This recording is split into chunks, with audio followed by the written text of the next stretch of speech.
Hello, I am live. I'm sorry that I didn't post this earlier, but hello, I am live. I just want to answer any questions that you guys have about the current housing market. Thank you, Stacy from Maryland. Thank you for joining me. This is going to be very informal. We'll be here till 7 o'clock. I'll try to answer as many questions as possible. So the mortgage rate, the average 30-year mortgage rate went above 7% briefly on Thursday. So it was above 7% on Thursday. It's since come down. So today, the average mortgage rate was 6.82. And when I'm giving you an average, like a national average, it will vary by lender. I know a lot of lenders are still quoting in the sevens. So when you're getting your quotes, make sure you're quoting with multiple lenders, at least 3. And I know a lot of people ask me, what about my credit? What about my credit? The credit model allows for rate shopping. So as long as you're doing it within like a 30-day period, some people even say 45 days. But if you're doing it within a 30-day period, you're able to shop your rate. You're able to, talk to different lenders and make the best decision. Thank you everyone for joining me. Half and half. See, nice. Thank you. Off topic, are you from the island? No, I'm not from the island. I am from New York, though. I'm from the Bronx. I was born there, but I guess further down the line, my family is from Georgia and North Carolina for the most part. All right. So one question that was asked of me, and go ahead and put your questions. You didn't miss anything, Antonia. I just started. One question that was asked of me, and it might have been Antonia now that I'm thinking about it, was what happens? Like, how do you get underwater on your mortgage? So when you are initially buying a house, there is going to be an appraisal. So if you're getting a loan for that house, there's going to be an appraiser that comes out to make sure whatever you're paying for that house or whatever they're lending you for that house is worth the house. Like the house is that value. So if they're lending you $400,000, they're going to make sure that that house is worth at least $400,000. So initially, when you're buying a house, you're probably not going to be underwater unless you put a lot of money out of your own pocket or did something like that. But typically, you're not going to be what they call underwater at time of purchase. What could happen, though, is if home prices go lower after you close, if home prices go lower, the value of your home is then worth less. So say you bought a house for $400,000, values in your neighborhood go down to say $360. Then your house is worth $360. It's no longer worth that $400,000, but you borrowed $400,000. So you owe $400,000, but your home is only worth $360,000. So if you were trying to sell it, you would have to come out of pocket in order to pay off the loan. You would have to come out of pocket that $40,000. Very similar to your car. A lot of people are underwater as soon as they leave the lot. They're underwater on their cars because they owe more than the car is worth. But where real estate is different typically is that real estate, unlike your car, goes up in value for the most part. But it can, depending on the economy, go down in value. Now, over time, real estate will go up in value in most cases. So that's what it means by being underwater, if people were asking that. All right, so this is not a good channel. Let's see. Okay, Bill. All right, so put your questions in the chat. Thank you, Casey, about that. All right, so I'm gonna go and answer any questions from the chat. And I think, if I'm not mistaken, I never tell you to contact me on WhatsApp or anything like that. There are a lot of what do they call it? Fake channels, basically, that will pretend that they're me. So I have a check by my name. If I'm usually in the comments, I answer your comments, but there'll be a check by my name. It won't be like another channel. Go to that person's channel. If they don't have subscribers, they don't have videos, then it's not me. Because I think there was a problem with somebody, thinking it was me. That was not me. All right. Thank you, Audrey. It was me, Antonia. I hope that answered your question. So let's try to get as many questions answered as possible. So go ahead and put those questions in the chat. And I'll try to put a few of you.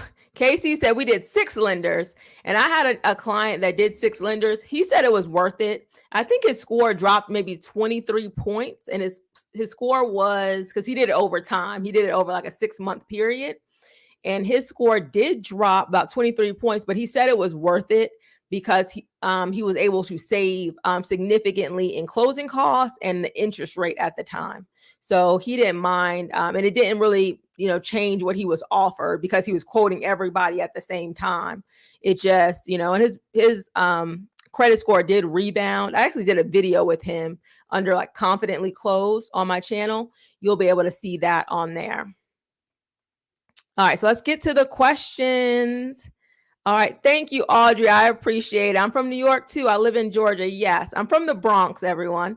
So Co-op City to be exact. But I did move to Georgia like in like 9th grade. So I've been here for a while. Okay, let me see. My company just got sold out to a 1099 company, but now they are saying I need a 1099 for 2 years. Any workaround? This is a hard one because you are changing your employment type. So you went from being a W-2 to a 1099. So for mortgage companies, you're looked at as self-employed. So they want to make sure that you're going to stay self-employed for at least 2 years. So you really want to make sure that there's really no workaround, unfortunately, unless you are married and maybe one spouse can buy it and other spouse can.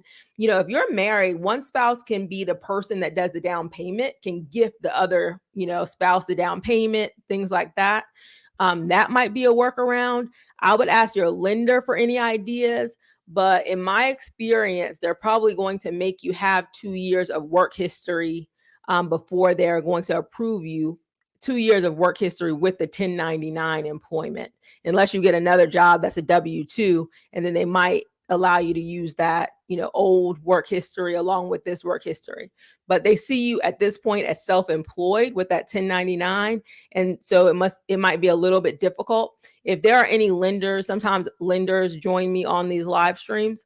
If there are any lenders that have a better answer, please let me know. But in my experience, they will make you wait the 2 years. You need a moderator in here. Thank you. Yes, I do need a moderator. I'm working on that. Thank you, St. James.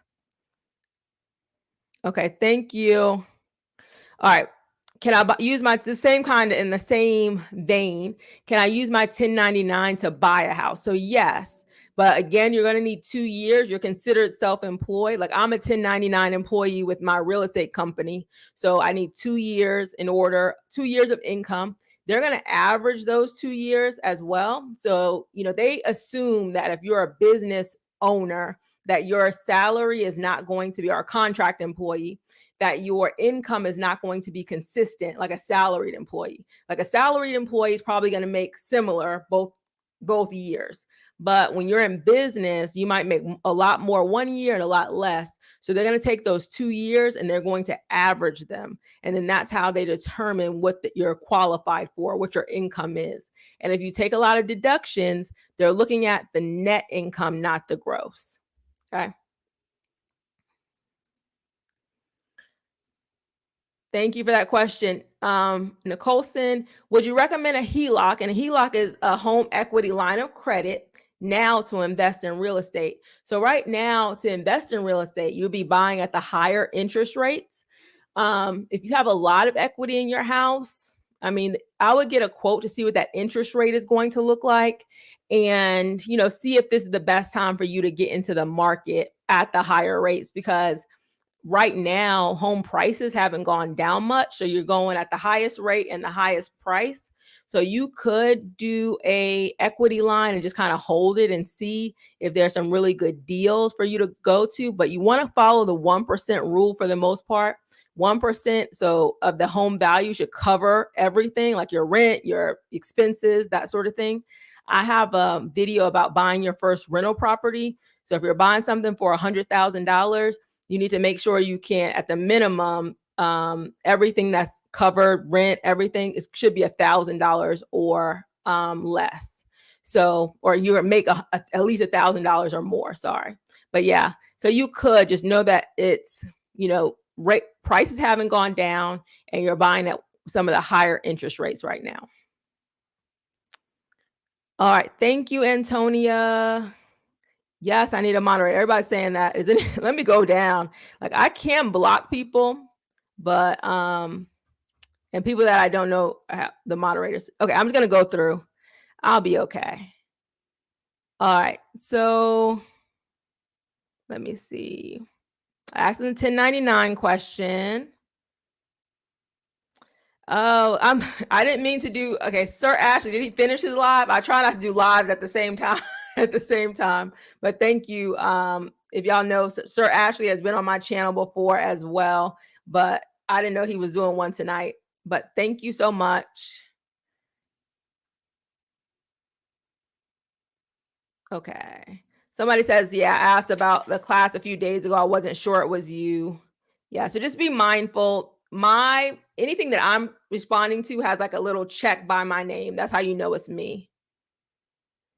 719 is a good credit score. So you should be able to get some of the better rates with a 619. Sometimes you'll get a little bit higher if you're like in the I would say 660 and above.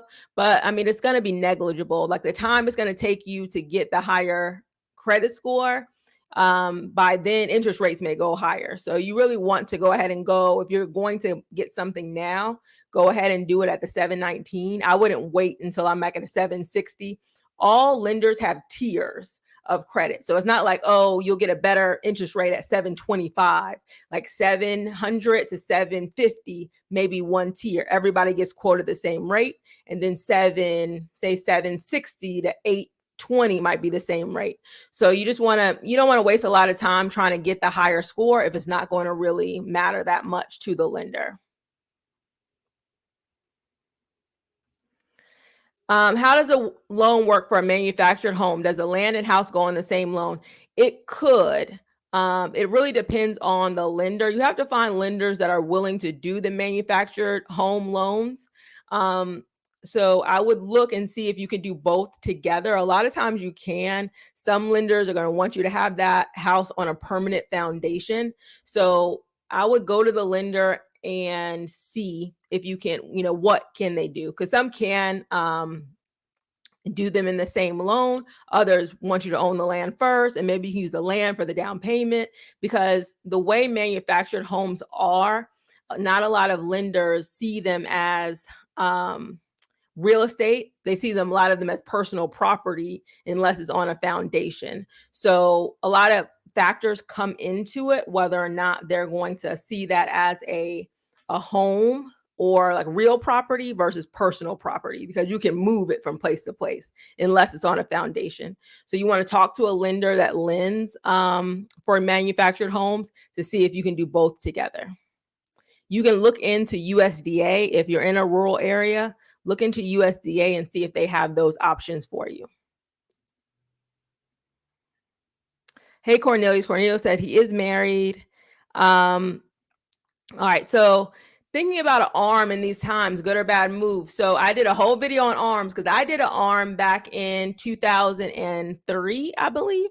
So I did an ARM in 2003. I should pull all of that out, but I did a 7-year ARM because my thought at the time was I'll get married by then. Like I bought my first house at 23.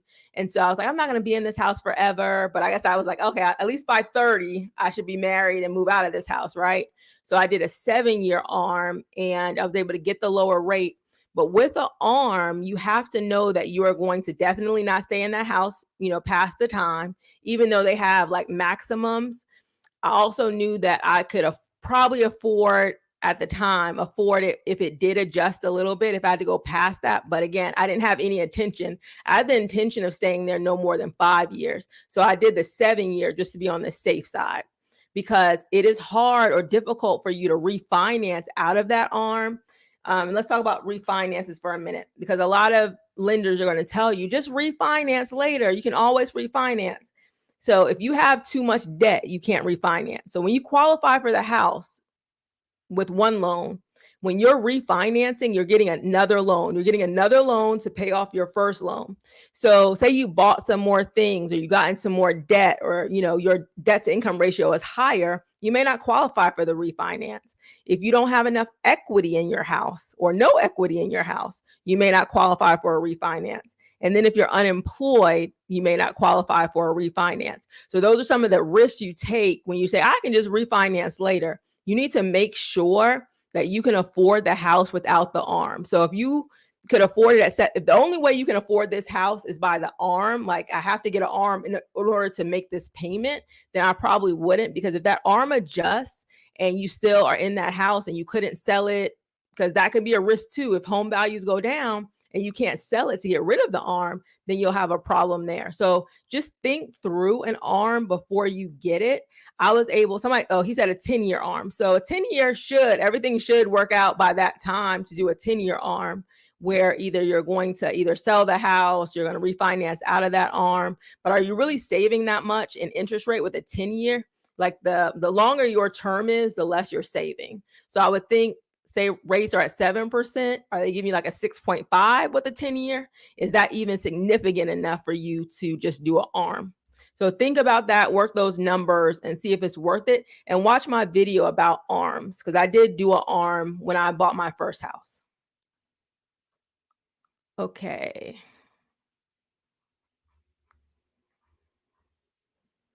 Let me see. Good. I had a question. I was about to pull up a question. Sorry about this.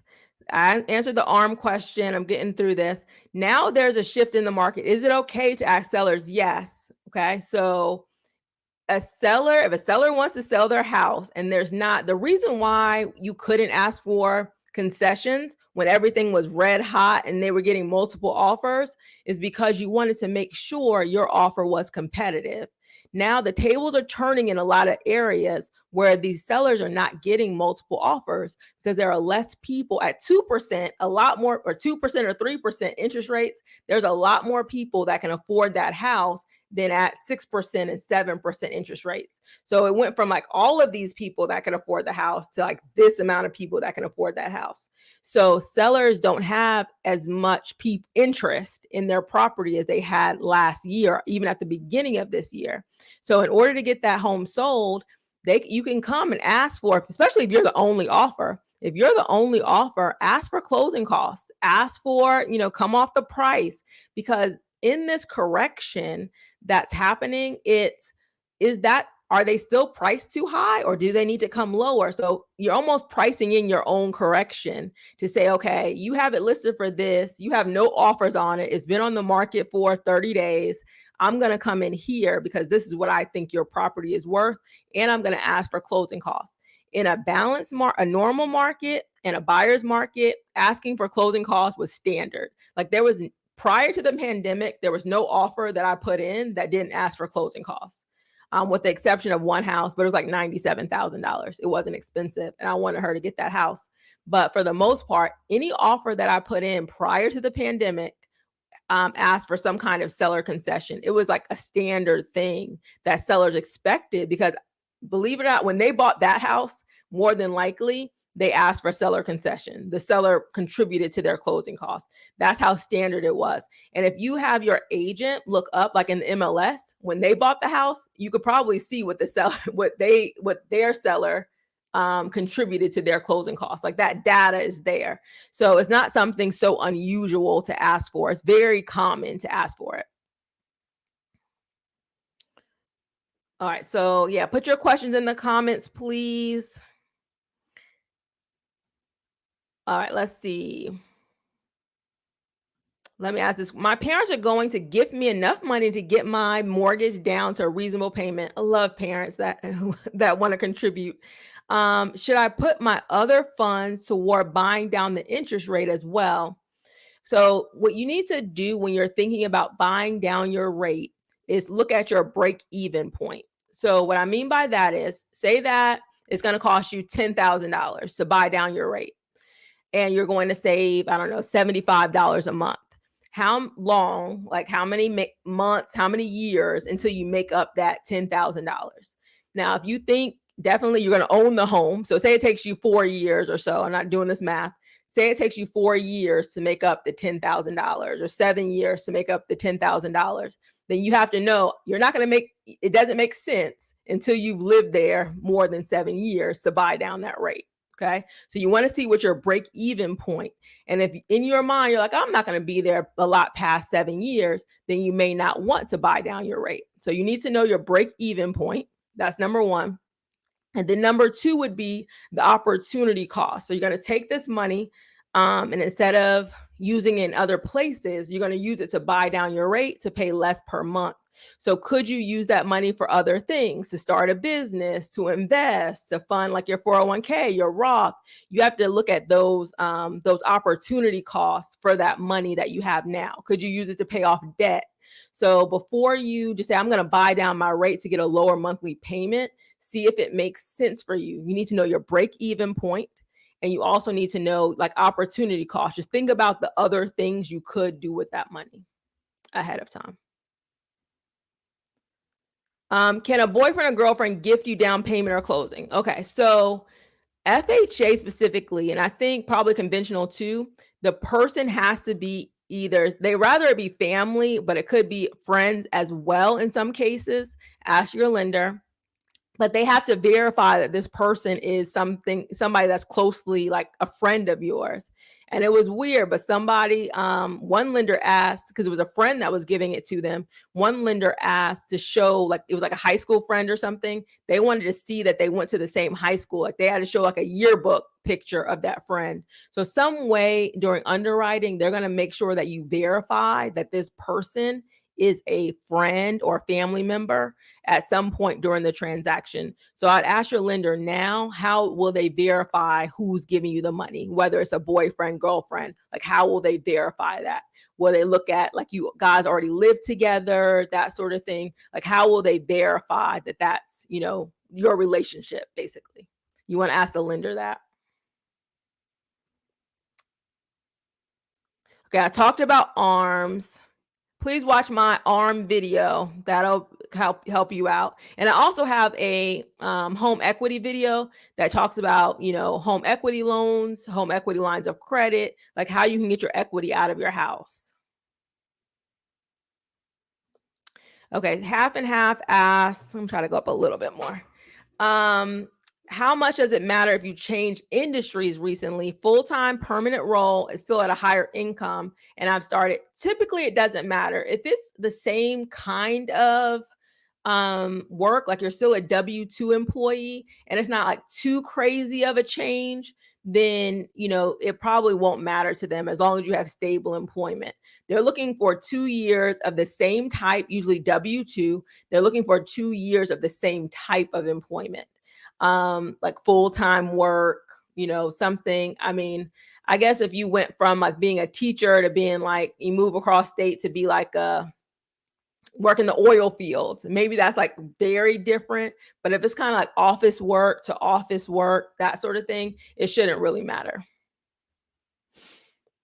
Okay, I don't have interest rates for credit unions, but when I'm quoting these averages, those are the averages. Like 6.82 is like the average. And, you might see like a 0.5%, higher or lower, but in general, there's not going to be a big difference between credit unions and just regular banks. Like it'll be maybe a 0.5% lower sometimes, but it's not like they're going to be like 5% where, another lender is 6%. They'll be in that same kind of, they'll be similar. Okay, this is a good question. What paperwork do I need to take to the lender? Actually, I have a video. It's an old video, but I have what you need for your application.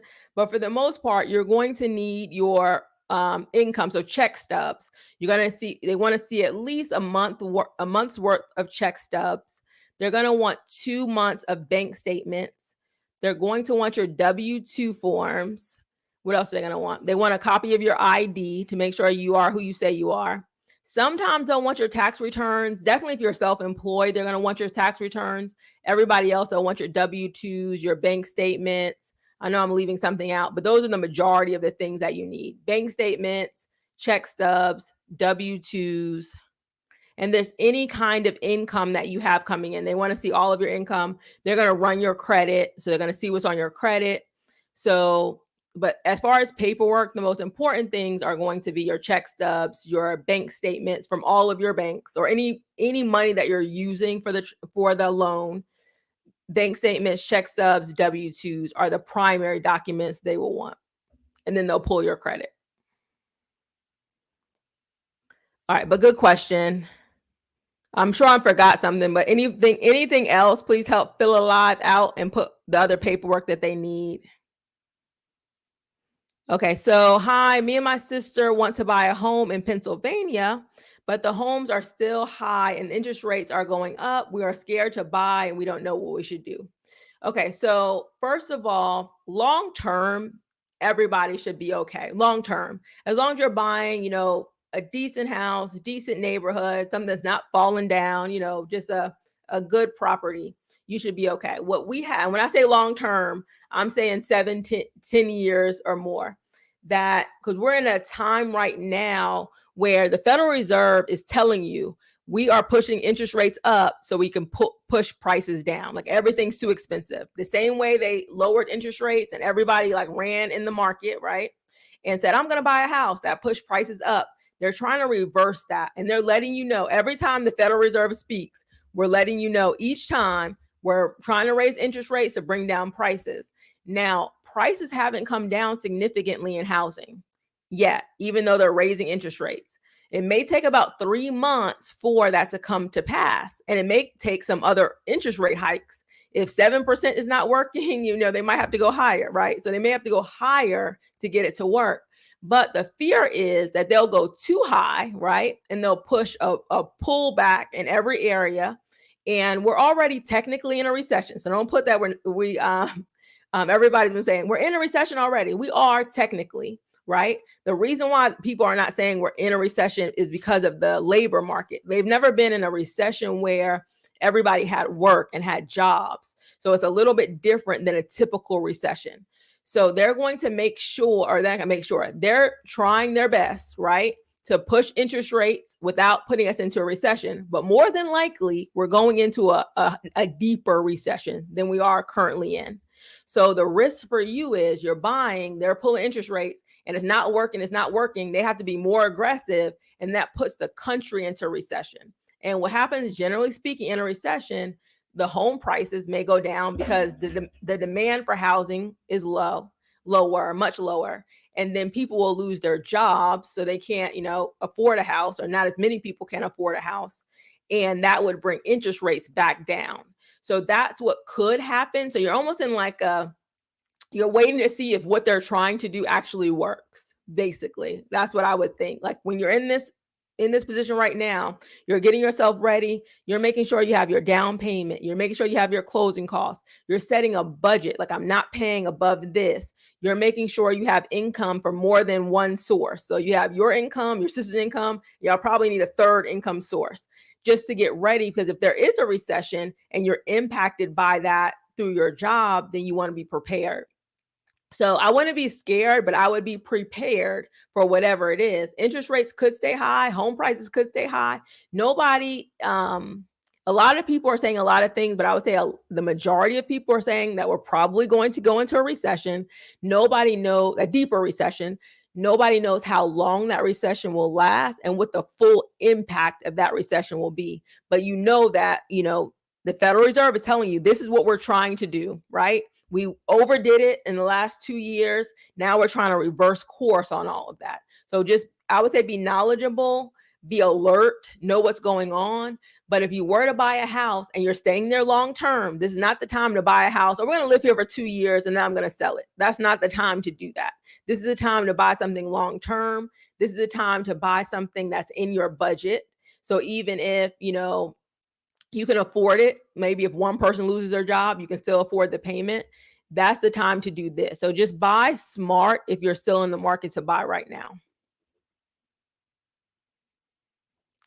Multifamily, if you are going to be, there people are still making money off of rent because rent is high right now. So if you're buying multifamily with the purpose of living in one of the units and renting out the rest, then it still could make sense for you. But again, the numbers have to work. So whatever you're doing, whether you're buying for yourself or you're buying for an investment, you need to make sure the numbers work, and you need to be prepared. We go into recession, say you bought a 3-unit, 4-unit, and 2 of those people lose their jobs, right? Now they can't pay the rent. Are you prepared to pay that until they can get caught up? So you just want to make sure that you are, really prepared for whatever you're getting into. So if you're by yourself, like, you want to make sure you have 3 to 6 months of expenses. And that's because it generally takes you that time to get a new job. You want to make sure you're prepared to cover, you have enough reserves to cover the rent if some people don't pay and you're in a recession, or if you lose your job. You want to just make sure if somebody's telling you there's a recession, a deeper recession coming, you prepare now for that recession. You don't wait, like, you don't, everything's good, I'm making good money, I have a good job. At least you want to make sure that you are aware and you're preparing for that. It may be not a deep one. It could be like, not hard, but everything the Federal Reserve is saying that they want it to be deeper than it is, because they're seeing that people are still spending money. They're not pulling back enough to bring prices down. Okay, good question. Okay, so I'm trying to look through. Hopefully that other guy left, but thank you, people in the comments, for letting me know. All right, I'm doing a new build. I got a change of circumstance loan. Okay, estimate now that rates are 7%. It was 5.6% back in July. I didn't lock because I didn't get a closing date. Please advise. So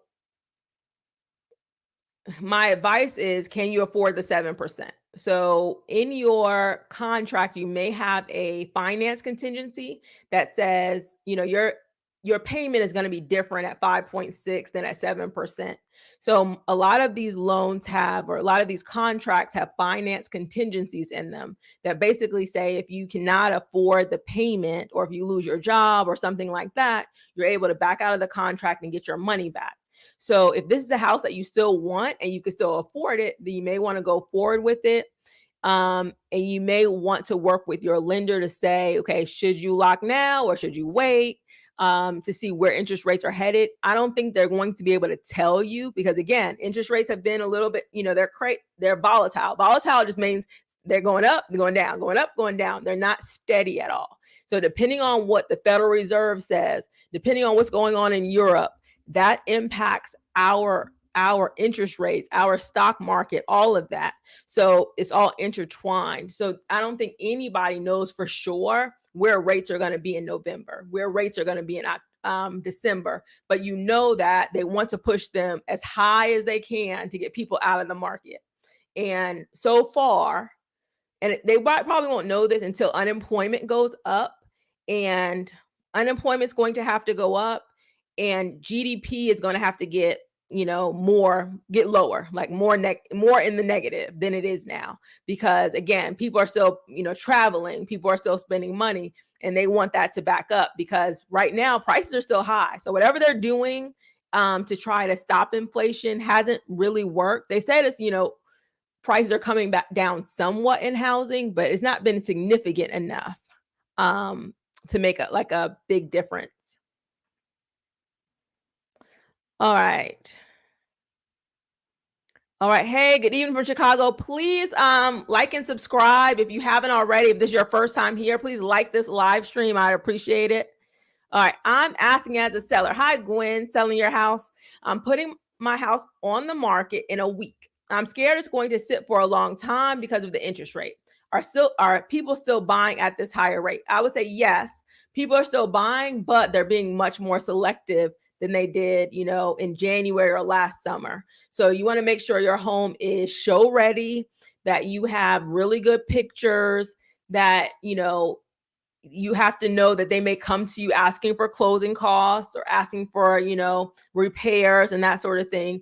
I think it's done the day that people are just buying a house as is and, paying above appraised value. So you really want to make sure your house is move-in ready. It shows very, very well. You have it priced well. And because there's still people in the market that need to move for various reasons. And depending on where you are, it probably will still sell. You just have less people that are in the market right now to buy. So you have to be even better with your marketing and everything to make sure that they see your property and they still want to make an offer on that property. So it won't be that you're going to get like, 10 offers maybe, but you might get one or two and you need to take those two, seriously. I would just, know that it's not going to be as competitive as it was last year, but you still can sell. Like people are still in the market. All right. How much equity do we need to refinance? You need some equity to refinance. I'm not saying it's a high number, but it's not free to refinance. That's one thing. So you'll still have closing costs when you close your loan with the new company. Like they will refinance you, but there are going to be some costs associated with that. And since most people don't pay for that out of pocket, they roll that refinance cost into their loan. By the time you pay for your refinance and they pay off your loan, they want to make sure that the value of your house is going to be more than what they're borrowing, what they're lending you, and what they're rolling into that loan. So I don't think there's not necessarily an exact amount. I know if you're trying to refinance and get rid of PMI, you want to make sure you have at least 20% equity, but there's not an exact amount, but they want to make sure you have equity in your home. Like you can't just be, oh, I'm going to, my house is worth 300,000. I need, and to pay off my loan is 340,000, because they want to make sure they can make money. It's a higher risk for them to refinance your loan if you don't have significant equity in your house. So you'll probably have some lenders that can do it. Some lenders are going to say they're not going to do it. Okay. All right. Let's see. I'm a veteran status. Thank you for your service. I've been under contract since January. My expected close is October, but the house is not complete. Project manager said he can't promise, but possibly December. Any advice? I would be talking to your lender, your loan officer, loan officer right now about interest rates, because what they quoted you in January, of course, is very different from, unless you did an extended rate lock, it's very different from what you're going to possibly have in December. So you should be talking to your lender now to get those revised estimates on the new amount, and know if, I'm trying to think, if possibly you ever wanted to get out of your contract, how would you go about doing that? Have all of those conversations so if you needed to pivot, you could pivot. It's very difficult working with the builder to say, you need to close me by this time. In their contracts are generally written in the builder's favor, and they're able to extend their time period out with no penalty to them. But you want somebody to look over your contract. You have an attorney look it over, see what your rights are if they're extending it. What are your rights are if you need to terminate? What are your rights are, if the interest rate has gone up significantly and you can't afford it? VA loans are typically very good for veterans as far as termination, as far as, the home not appraising and your ability to get out of the loan. But those are all of the things that I'll be asking now, so you have an idea as the time gets closer what all your options are, because you still want to make sure that home is in your budget. All right. What if you want to buy a $50,000 house and fix it up to live in? I would rather so I would save more than buying a $200,000 home, paying it for 20 years. Yeah. I mean, everything is very much relative to what you're doing and what your goals are. So if you're buying a $50,000 house and you're going to fix it up, that might be a good deal for you once you see like how much money, like what's the loan going to be to fix it up? What's that interest rate going to be? That sort of thing. Then it still could be a good time to buy for you. Like you'll probably never hear me say, don't buy a house, because everybody's situation is different. Everybody's finances are different. Everybody's, life, what's happening in their life right now is different. You might have children, or, you want to make sure you're in a house by a certain time. You're moving in your relatives, or your parents need a place to stay. It could be different for everybody. So you just want to make sure that you're buying as financially responsible as you can, that you're buying something that you can afford. You're buying something that you're going to live in long term. You're buying something not broke, like you have some money after you pay your down payment and closing costs just in case something happens. So if you're doing all of those things, like I said, long term, you should be fine. If you can find a $50,000 house, fix it up and live in it, I'm assuming you're doing a 203K loan on it. That could work out for you. Okay. What is the difference between interest rate and APR? Can you give an example? I don't have numbers in front of me, but basically the APR is your interest rate with all the fees attached to it. So APR is generally higher than your interest rate because they're including all of the fees associated with that loan. So you'll get an interest rate and you'll get an APR, but the APR includes all of your fees included with that loan. So that's why the interest rate, like your closing costs and that sort of thing. So when you're trying to compare apples to apples, if somebody can have a low interest rate but a high APR because their closing costs are so much. So you want to make sure that they don't just, you're not just looking at the interest rate, you're looking at the APR because the APR is including all the fees that come with that loan. All right. Thank you, Paula. Appreciate it. All right. Somebody said the world is ending. That's good. All right. Do I need a good credit score to buy a cheaper home? Not necessarily, but I think you were the same young lady who asked about the $50,000 house. A lot of lenders, mortgage lenders, have a minimum amount they will allow you to borrow. So, and sometimes it's about 60,000 or 80,000. So 50,000 is kind of on the low end. So that might just be like a personal loan or a different type of loan, not necessarily a mortgage that they're offering you. And then that interest rate might be higher. But most lenders have a minimum amount that they will, lend out for a mortgage. And 50,000 is probably on the low end of what they would lend. Some people have $80,000 minimums or $60,000 minimums. So you want to make sure that they're able to give you a mortgage for that amount. But if they're not able to give you a mortgage, they're kind of just lending you that $50,000, and you want to make sure, and that interest rate may be higher for that. Do you think we will still have supply issues? Builders are still saying they're having supply issues because COVID has died down in the United States, but China and different places still have lockdowns for COVID. Like they closed the whole city, locked down everything. I think they're just coming out of some lockdowns in China. So there's still definitely some supply issues with builders and that sort of thing. Now, if you're talking about just home supply has increased, but it is still not at the level it was pre-pandemic because you have a lot of people, especially on the resale side. On the resale side, a lot of people don't want to sell their house because they're going to wind up paying more. So if I own a house right now and I'm thinking we're about to go into a deeper recession, I could lose my job. I have a 3% interest rate. There's not a lot of incentive unless I need to sell my house. So you're not going to have that much more people putting their homes on the market to go out and pay more somewhere else and probably get a smaller house and have a higher monthly payment. So nobody wants to trade their 3% interest rate for a 7% interest rate that already has a house, right? And then you have builders can just say, we're going to stop building. They don't have to keep on building necessarily. So I think we still will have some supply issues on the supply for housing because a lot of resales don't have to sell, right? And then a lot of builders can simply just stop building, or they're switching their builds into rental, like the whole subdivision is just rentals versus versus for sale, like for more people to buy their homes. People are making new construction rental communities instead of new construction single family housing communities. All right, so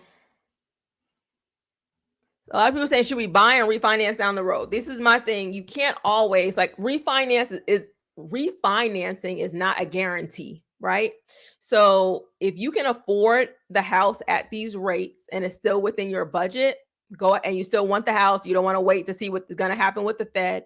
As long as you can afford it long term, you'll be fine. But if you're like, I'm going to stretch, I'm going to just get it, why? Because I can refinance later. I'll go ahead and take the 7% and then I'll just wait on the refinance. I would make sure that you're comfortable at that 7% just in case you cannot refinance in the future. Because a lot of people, what they're talking about in 2008, a lot of people couldn't refinance because either they didn't have a job when, the housing market crashed, either they didn't have a job or there was no equity in their home and nobody wanted to refinance a house that was not worth what they paid for it.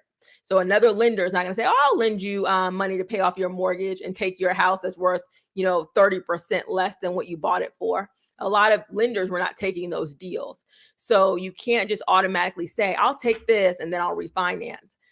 You have to know at this point that I can afford this interest rate. I'm comfortable with this interest rate. And if in the future I can refinance, then, I can. But if you're just saying, as long as I can refinance in 2 years, I can make it through these 2 years, that's not the perspective that I would take. As far as making a buying decision, I want to make sure I can afford it and be comfortable at 7%. And then if, the opportunity arises and it makes sense, then for me to refinance, then I will. Because nobody knows how quickly interest rates are going to fall to a level where you can refinance, and they're not going to know how much equity you're going to have in your home when you're ready to refinance.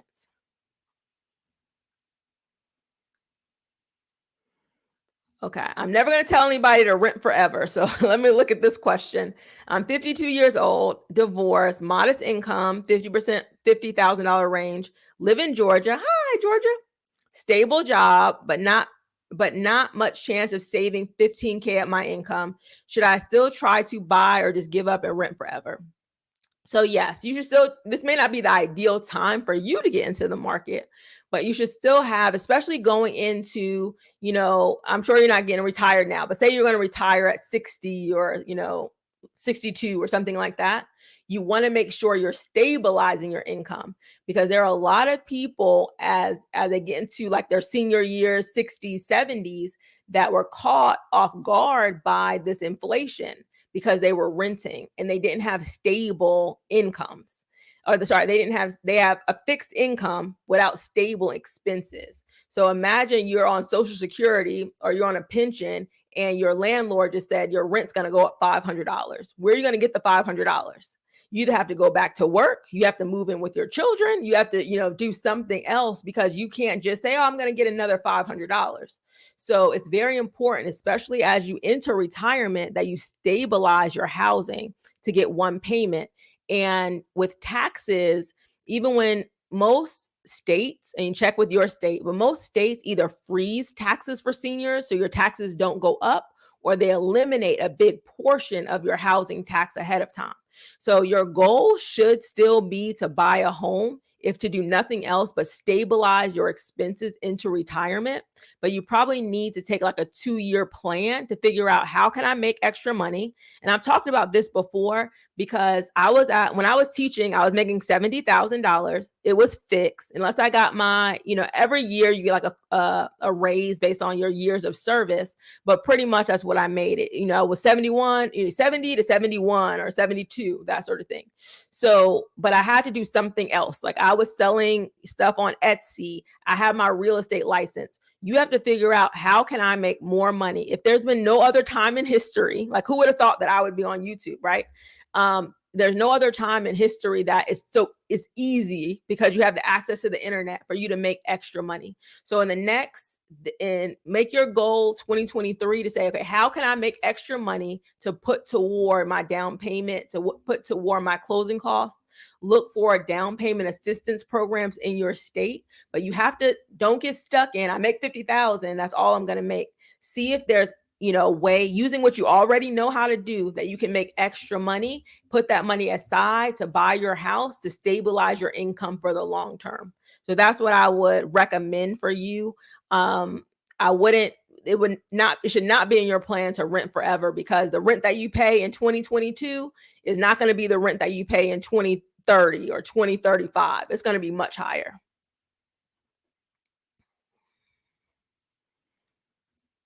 All right. So, what is internet spectacular? We're ready to invest in our first home, but we want to move out of state in 1 or 2 years. Should we buy? You should not be buying now because you're in a time that housing prices may go lower if we enter a recession. So, it's not going to be smart for you to buy. Like, you should be buying if you're going to live in the house long term. So, on the low side, I would say 5 years. On the high, or to be more conservative, 7 years. So 5 to 10 years minimum, you need to be planning on being in this house. If you're only planning to live somewhere short term, don't move or don't buy. Okay. So Raphael, I think I did answer that question. All right. Thanks, Charles. I could listen to you for hours. You always add so much context. How would I get in contact with agents that you would recommend? So I have a link that I will put at the end of this video because I can't do it right now, but I have a link of agents that I recommend to people that contact me. So I will send that out to you. If you come back to the replay of this video, it'll be in the description. Thank you for asking that question. All right. I inherited a home. Hi, JB. I inherited a home that needs renovation and repairs through a trust. Do you have any idea how the current economy affects contractors and the supplies that are used for repairs? I want to budget. So, in the height of the pandemic, contractors were very hard to find and their prices had gone up because they were so much in demand. I feel like, a lot of them are getting a little bit less work because people are pulling in what they're spending for the most part. But a lot of people are choosing to stay in their homes. So they're kind of still spending money because they're not moving out of their homes. So you want to just, take it slow, make a list of priorities for that house, like what's most important, and put the price by it. And maybe little by little, get those things done. You can look into getting a 203K loan if you wanted to put that into the rehab, into the price of the home. But yeah, I would just make sure you are using people that have been recommended to you, that you have references, like you've seen their work, and that you're only paying after they finish. You can pay for the supplies. So say they need paint, you go buy the paint, they paint. You're paying for labor after they finish. You don't want people that say, well, I'll buy the supplies and pay me 50% up front. That's when they leave and you never see them again. You buy the supplies that they need, and then after they're finished, you pay them. You don't pay them up front, but at least get 3 quotes on all your jobs, but prioritize the jobs that you need and when you need them. Kathy, how long can you keep your home for sale? Forever. Like there's not a set time. If you're working with a real estate agent, you probably have a contract with them that will expire or, end, but you can leave your home for sale forever if you want to. But the longer it's on the market, and it's not selling, the less likely it is to sell or for you to get the price that you want. Because people feel like, okay, if you haven't gotten the price at this point, you're probably desperate to sell and they'll come in a lot lower. They'll ask for a lot more. So you just want to be smart and not have your property on the market for that long. If you price it well to begin with, it shouldn't have to stay on the market that long. And if you feel like it's not selling or you're not getting your price, just pull it off the market until things change and you can put it back on the market. All righty. Let me see. All right. So when can I get a HELOC? Currently 7 months in my home. If you're going with your current lender, some of them will say 6 months before you can get it. If you're going with an outside lender, like somebody that's not your current mortgage lender, you should be able to get it as soon as that home is recorded as yours, like your deed is recorded and you are, on record as the owner. So I've heard two things. I've heard 6 months, and I've also heard as soon as your deed is recorded. So I think it just depends on the lender that you're using, how quickly you can do it. But I would go ahead and start asking now. You're at the 7 month mark, so you've passed both of those marks. So I would just ask your lender, your current lender. But again, even with the HELOC, you want to, get another quote to see, what you can do.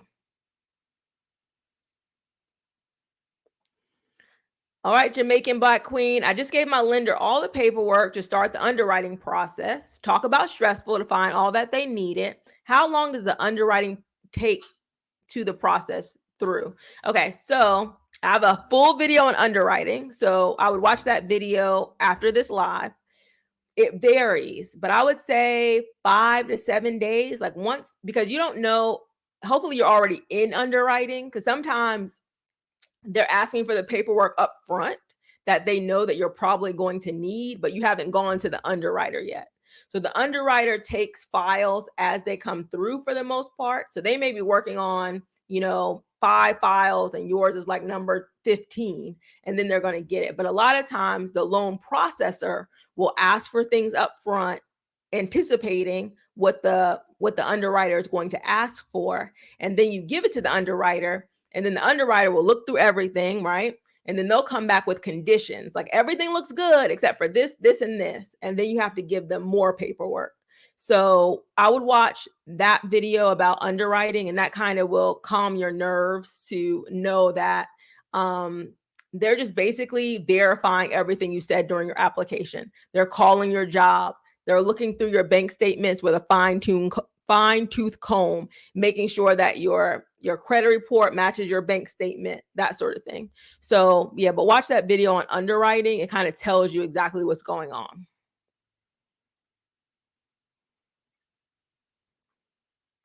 All right, let me see. I'm trying to get to as many questions as I can. Can you do seller's concessions on a new build? Yes, most of the time new construction is offering you some kind of incentive, but they usually tie it with using their lender. So they'll say, "Well, I'll give you $5,000 in closing costs if you use our lender." So they do offer seller concessions with new construction, but typically they tie it with using their lender. So you should always get a quote if you use their lender or if you use an outside lender and compare the two, because oftentimes they're offering you a higher interest rate for those closing costs. So you want to see, is it, are they really giving you something, or are they giving you a higher interest rate to use their lender? No, I'm not saying okay, I'm not saying 7 to 10 years before prices go back down. I'm saying that to make sure you have equity in your house. So regardless of what happens, like say prices go down 10% next year, right? I'm not saying that it will, but say they go down 10%.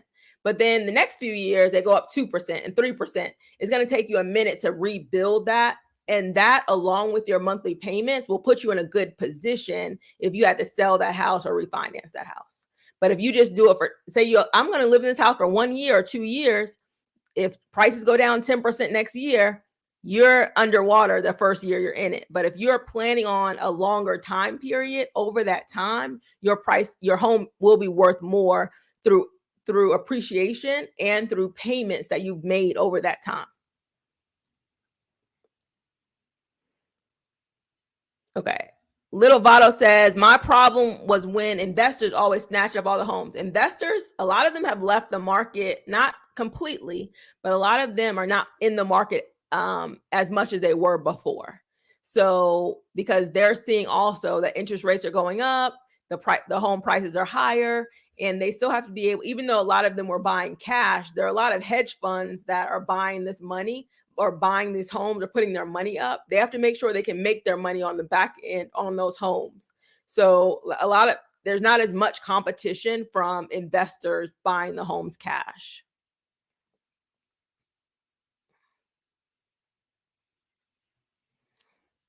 All right, Dozens of Destiny says prices have raised 43% in North Carolina, and that's similar to a lot of places that have prices have gone up. Okay, which is the better Clips M Easy? Which is the better option? Save money for 10 years to buy a house cash, or buy a house with a mortgage price point?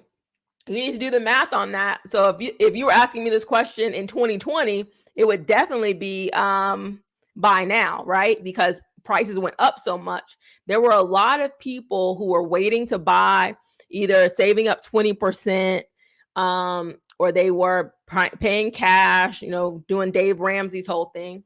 And then when everything went up so much, they had 20%, but that 20% wasn't going to buy the house anymore. And a lot of things were out of their reach. So I would say I wouldn't wait 10 years to buy a house cash, but do the math on it yourself to see what makes the most sense for you. But I would say prices are going to be probably significantly higher in 10 years once this all, our inflation and the market gets worked out. So, you know, and the house you'll be able to get in 10 years might look significantly different than what you can get now. So I would do the math yourself, but I would probably, just knowing how things, you're so much unknown 10 years from now, I probably wouldn't wait because you're missing the equity that you could potentially get over those 10 years.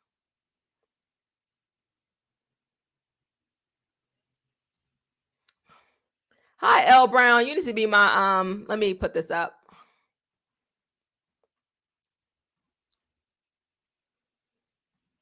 Hi, L. How are you? There's a video list for every question except foreclosures. Hint, hint.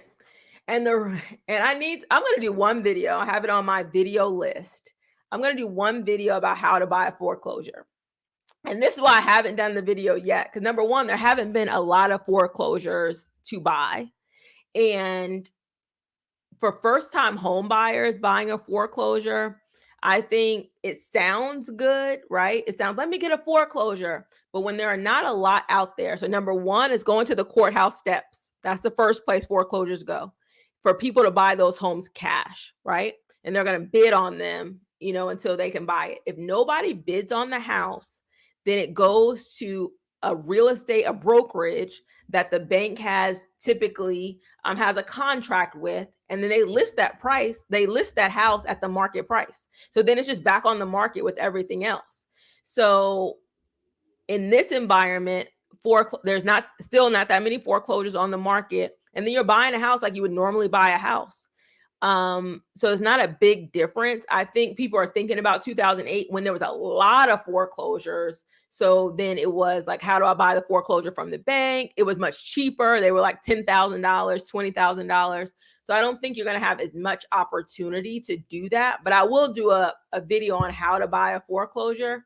But honestly, it's very similar to how you buy a regular house, unless you have cash. If you have cash, then you go to the courthouse step, you bid on that house, and you try to win that bid. If you don't have cash, then you're going to buy the house similarly to how you're going to buy a regular house. But I will start, just for you, Elle, because I love you.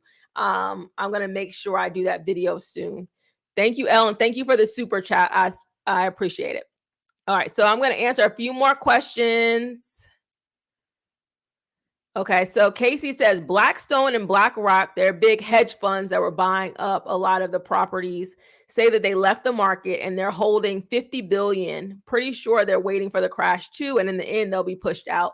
Yeah, a lot, like I said, it's very home ownership, like I put in my post. Home ownership is the goal, but you have to recognize the market that you're in right now. Okay? We were inflated, so we had all that stimulus, we had lower interest rate, so it was a big incentive to get a 2% on a mortgage was almost unheard of, right? So you did have a lot of incentive to get in the market to buy a house, especially as rents were rising. There was a pandemic, everybody wanted to be in a house. Now the market has changed, so I don't want you to be in that same, well, now, because a lot of people are excited, oh, they're accepting my offer, or because the market has changed, right?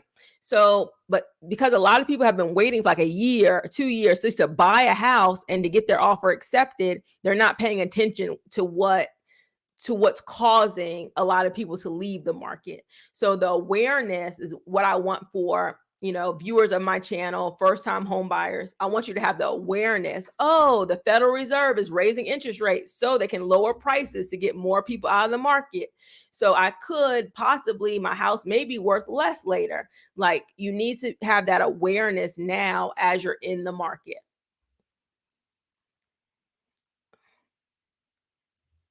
Okay, I'm going to answer a few more. Okay, this is not a local question, but they're already seeing some pricing going down in Cobb and Paulding. This is in Atlanta. because supply is coming up, and just seasonally the market's going to slow down October, November, December anyway. So just if there was no pandemic, no anything, the market is slower in these months ahead. So you have the market's going to slow down anyway, and you have interest rates going up, and you have a possible recession or a deeper recession. All of those things are happening at the same time. So you want to just be, again, mindful, aware of what's going on in the market. All right. Thank you, Lakeese 57. Thank you for watching and supporting my channel. I appreciate that. Please like and subscribe if you're not already. Are condos worth buying? Yes, if you can afford it. And I made a video about caution, beware of condos, because you don't want to get into a situation with a condo where the assessment is one amount, especially with not new construction condos, older condos. A lot of times they're for repairs and for common area maintenance. They're going to do special assessments. So you don't want to buy into a condo and then there's a special assessment where they're going to assess each condo $10,000, $15,000 to fix the pool, to fix the elevator or something along those lines. You want to make sure you get the financials for that condo up front, because that, even though the condo may be affordable, those monthly assessments, those condo fees, those association fees can go up significantly, and that makes them less affordable. So you want to look at the financials, make sure that the majority of the people are paying and they're not renters, because if you're over, you have too many renters, there's a high risk that people won't pay, because that means that's not their primary residence. So generally speaking, if people can't afford their mortgage, they'll pay their own mortgage first, and they'll let that rental property go, and they'll definitely let the assessments go, right? So you want to make sure with condos that you look at the financials prior to putting in an offer. You want to know what's going on in that building ahead of time. And if it looks like, you can see the board minutes, if everybody's arguing and not agreeing on things, that's a condo you don't want to be a part of, because that will make it unaffordable for you because you can't afford the association fees. All right, but good question. Are there any down payment assistance programs? Okay, so I do have a playlist on this, L. I have a whole down payment assistance playlist for down payment assistance programs, grants. So you have NACA, and this is not a down payment assistance program, but USDA Direct. I usually have this for so I'm a divorced military wife. I've never had a house before. If you're lower income, you need to look into USDA Direct. It's on my down payment assistance playlist, because they subsidize, they pay a portion, right, of your mortgage if you qualify. So, that's something that not a lot of people talk about, but if you move into a rural area and you're low income, they will pay a portion of your mortgage through this program. So anybody that's on like social security, you're disabled, you have a low income that you really can't help, you may want to look into USDA Direct. If you're willing to move to a rural area, they will subsidize your mortgage payment. But good question. All right. Thank you, Justin. I appreciate it. I have a buyer that wants to rent to own. I'm not too familiar with the process. If so, I have a video on rent to own. So Landis, and I've got the other one, but Landis is a popular one. But I did a video on rent to own. So watch that video. The big part of rent to own that you need to be cautious of, especially these bigger companies, not like a rent to own just with the owner. They will set a price that you have to buy that house back from them. Okay. So when you're buying the house or you're renting it, and they'll say, okay, you have to buy this house back from us at this price. But what happens if that house is not worth that price? So again, if it's a risky time to do a rent to own, because if you can't afford to get a mortgage on that house to pay them off, you're either going to keep on renting. So you're renting at market rate plus the savings that you have to put aside. So you're paying like a lot of money. and you already have to put 2% down. Why not just do a 3%, conventional, or 3.5% FHA? But I have a video on it. I'm not a big fan of rent to own. In this case, save your money and do it yourself. I don't like the fact that I'm stuck with this price that I have to pay you in the future, regardless of what that house is worth. Hi, I have a channel member. How do I get one-on-one with you? All right, so I don't do any one-on-ones, but thank you for being a member of this channel. For channel members, you have a special message. When I post to the community tab, some of my posts come out just to channel members. So I do channel member group like lives, I guess, or Zooms just with us.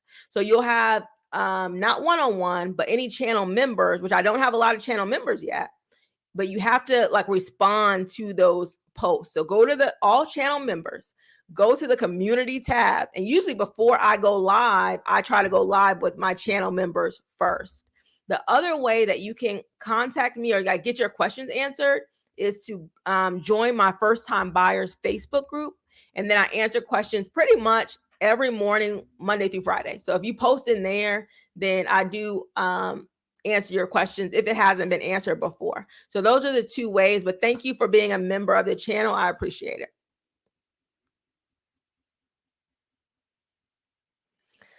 Oh, that was a hard one. I still regret walking away from my contract on a new construction. The rate was 2%, 4-bedroom for $219.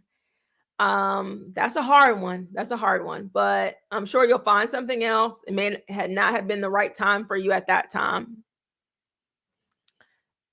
All right, I'm trying to get through some people that have come late. All right. Buying condo. So watch my condo video. I'm seeing a lot of condo questions. Okay, how do you know? Dozens of Destiny asking a lot of questions, but I have a video on can you afford a house? It has a lot to do with your debt to income ratio. And then I also have a video on how much should your mortgage payment be. So I'll watch both of those videos so you can figure out what kind of house you can afford. All right, good question. What are your thoughts about purchasing in areas with low rated school districts, and how does this impact the resale of the home? All right, so this is a good question.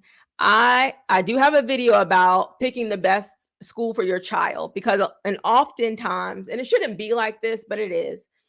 A lot of times the higher your home is valued, the better the schools are. That's just the fact. So, the more expensive the homes are in a particular area, generally speaking, the better the schools are. Now, schools do impact especially in the suburbs. In the suburbs, they definitely impact your resale value. Okay.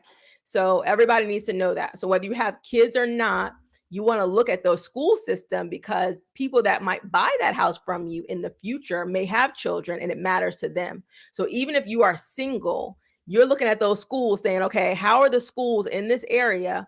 Because I want my resale value to be decent when I try to sell. Even if you do not have children, you need to look at the schools in your area. Now, in the city, so if you're closer in the city, like in some of these gentrifying areas, depending on what city you're in, you may have high home values and still schools that are not that good because a lot of people in the cities don't have a lot of kids or they have no children. They are living in higher price areas and send their children to private school. So that could vary in different areas. So you want to look, for the most part, I would say in the suburbs, it's a major deal, right? Schools and home values go together. And I would say in some cities, it doesn't matter as much. But that's something that your local realtor, at least that's how it is in Atlanta. And your local realtor can help you a little bit more navigate that. But you could have in Atlanta, you could have the same exact house in two different counties. And that house is going to be significantly more in that other area because of the area and the schools. So I hope that answers your question. I always tell my clients, go to the best neighborhood for your budget. So you want to be in the best neighborhood overall for your budget. And neighborhood, for the most part, what people think makes a good neighborhood is typically good schools, and low crime. So you want to go to the best neighborhood for your budget. If all you have is 200,000, I'm looking for the best 200,000 neighborhood for my budget. Okay.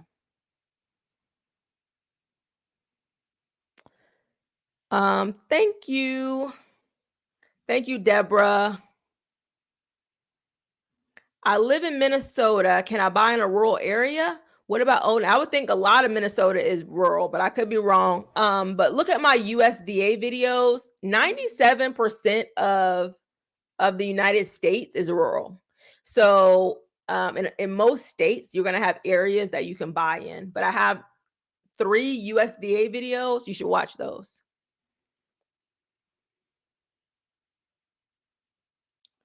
Okay. All right. I'm gonna answer a few more questions. I'm going through. Okay, looking to purchase multifamily, threeplex, fourplex, currently making 6,500, self-employed. All right, so a couple of things about multifamily, because I know a lot of first-time home buyers are like, oh, if I can get multifamily, live in it for a year, rent out the rest is the best way. They're gonna pay my mortgage. But you need to make sure you're in an area that has a lot of multifamily for you to choose from, because often, that is ideal if there's a lot of multifamily choices. And some areas don't have a lot of multifamily. Like in the north, yeah, they have a lot of multifamily, probably in like highly populated areas, dense areas, they have a lot of multifamily. But in come to Atlanta, they're not going to have a lot of multifamily. Or, it's one or two might come on the market. So if this is your plan, you need to make sure that you're almost aggressively looking for these multifamily opportunities, especially being self-employed. You need to make sure your taxes, your income statements, your profit and loss, everything's very clean and ready to go. So you don't have any issues, okay?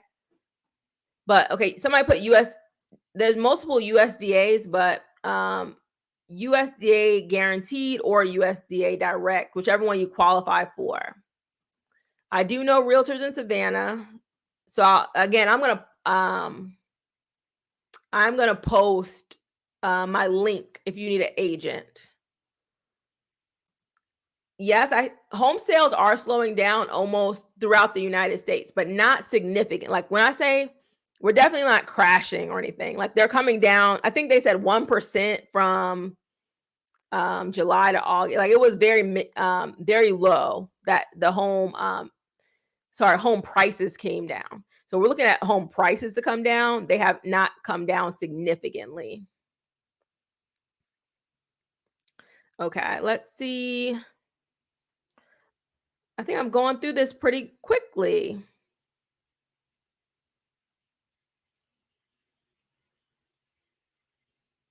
Okay. Okay, this question, will sellers lower the amount of the home in the next couple of months if they want to sell it?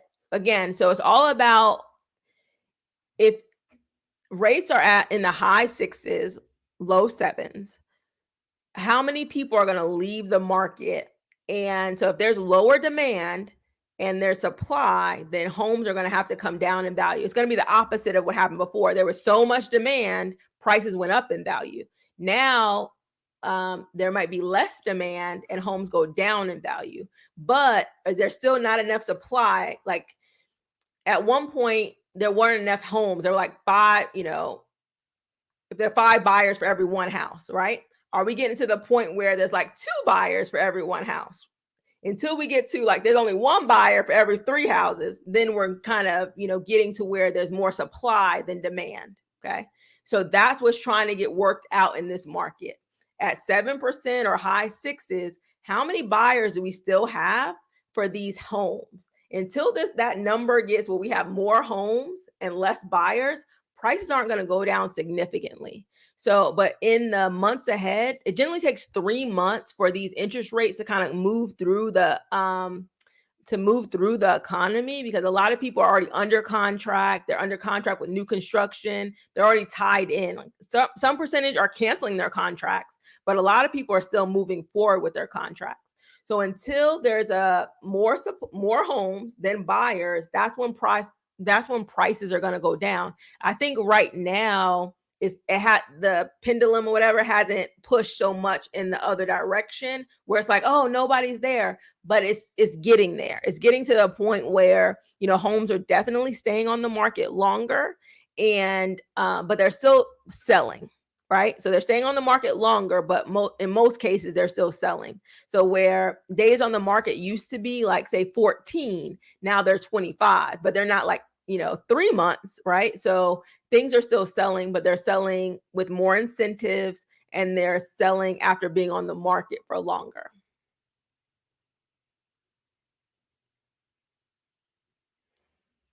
All right. I'm gonna leave it on L. L says, Marie, but there's a video here for every question. She doesn't see yours. So yeah, I do have a video almost on every question that has been asked tonight. Just go back and look through my videos. I don't have one on foreclosure. So L, I'm gonna do that one soon so you guys can know. But I wouldn't, like, again, the same way I don't want y'all dependent on multifamily to buy your first house, also don't depend on foreclosure to buy your first house, because again, people, the unemployment numbers were not higher. You know, the weekly unemployment numbers were not higher this week, so people still have jobs. So they're going to have to do something, and the market's not going to change until the unemployment number goes up. And unfortunately, we're in like the 3%, looking for 4% or 5%.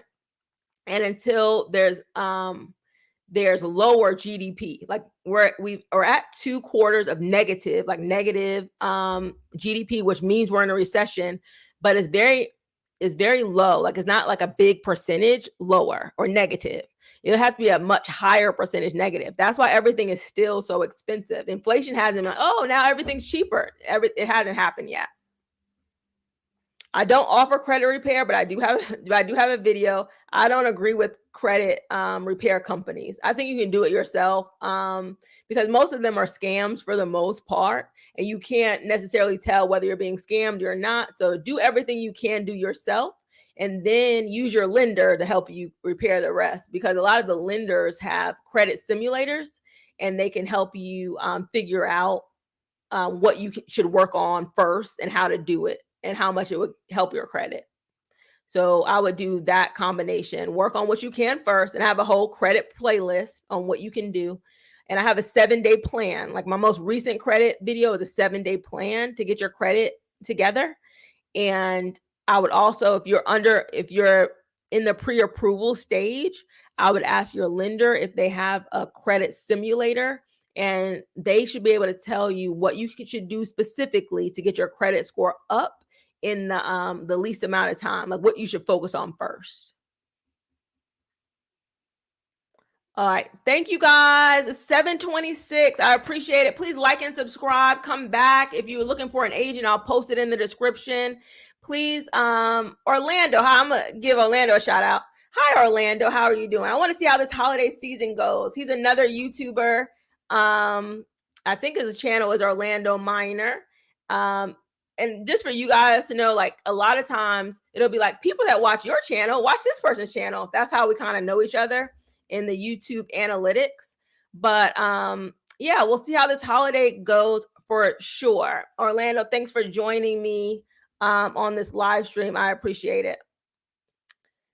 I didn't discuss VA loans, but I have a video on VA loans. So everyone, thank you so much. Have a great night. I'll be live. You know, I go live often, so please join me again. Thank you guys. Good night.